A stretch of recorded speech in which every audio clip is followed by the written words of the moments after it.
Hello la famille, bonjour. Bienvenue à toutes et à tous. C'est toujours un plaisir de vous retrouver. Ça va faire quand même fort longtemps qu'on a échangé, vous et moi, autour d'un sujet. Vous le savez déjà que c'est pendant la période des festivités, on a été beaucoup plus préoccupé par ça.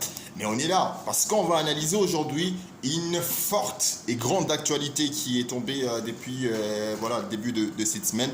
C'est la phase des groupes de deux compétitions, la Coupe de la CAF ainsi que la Ligue des Champions. Mais moi, ce qui me concerne, c'est pas la Ligue des Champions, c'est la Coupe de la CAF parce qu'il y a les tout-puissants Anglebert Mazembe qui est concerné. Mazembe est logé dans le groupe C, aux côtés de Al Masry, aux côtés du Coton Sport, aux côtés bien sûr de Otoyo, du Congo Brazza. Et que la première question que j'aimerais me poser moi-même et répondre, est-ce que le tout-puissant Anglebert Mazembe est favori dans ces groupes? Eh bien, je dis oui.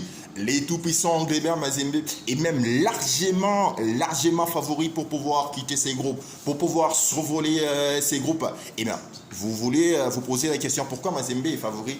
Eh bien, parce que d'abord, dans ce groupe, il n'y a aucune équipe qui a un fort palmarès comme les tout-puissants Anglebert Mazembe, une histoire comme les tout-puissants, je parle bien sûr, une histoire du football continental, un parcours, les chiffres, les statistiques, les qualités du joueur, une forte institution. Tout ça, là, ça part, bien sûr, ça fait en sorte que Mazembe puisse être favori. À mes yeux, je dis bien, à mes yeux, Mazembe est carrément favori.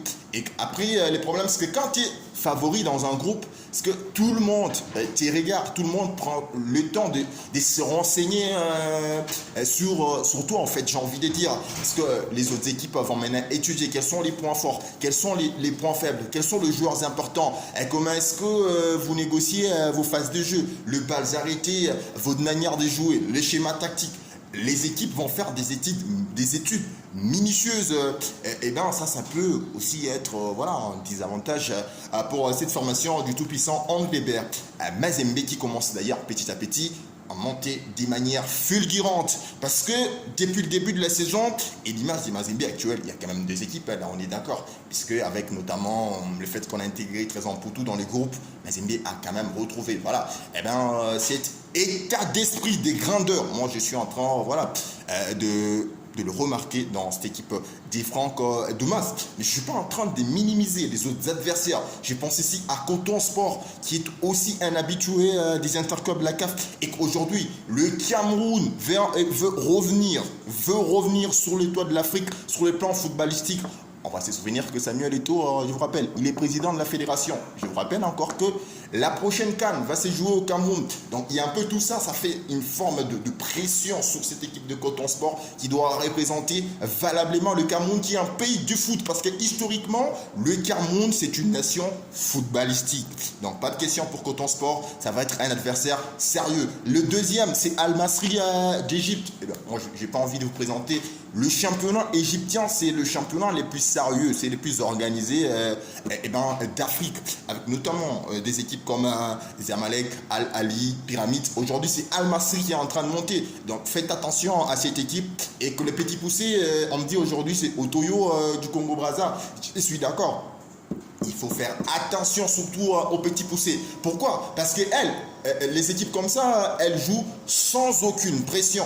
Jouer le Kep Mazembe, avant tout, c'est un prestige. Et en dehors de ça, parce qu'ils vont venir par exemple à Kamalondo, parce que Mazembe va jouer son premier match face à cette formation de Otoyo. Ça sera sans aucune forme de pression et que les joueurs seront ce qu'on appelle insouciants sur les terrains. Ça peut être un véritable danger pour les Corbeaux. Et donc, dans l'ensemble, j'ai dit, c'est un groupe assez clément pour le tout-puissant Anglebert Mazembe. Et peut-être que Mazembe va nous refaire l'exploit dès 2016-2017. Cette formation se retrouvée en finale de cette compétition. Et les arguments, ils les ont en tout cas.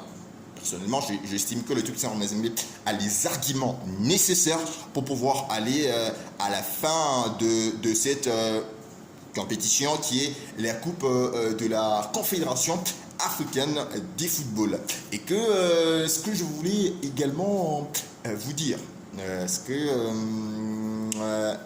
bonne fête des fins de l'année.